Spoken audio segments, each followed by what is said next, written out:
hlas pri televíznych novinách. Dnes bol nádherný deň. Dúfam, že ste si ho aj vy užili. Tak, vitajte pri sledovaní dnešných televíznych novín. Kiska po víťazných voľbách oddychoval. Keby sa naplno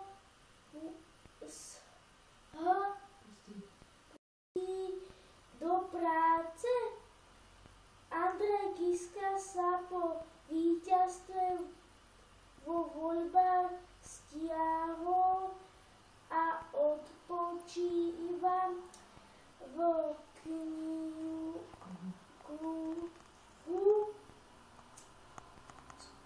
svojich najbližších. Po Prahe mal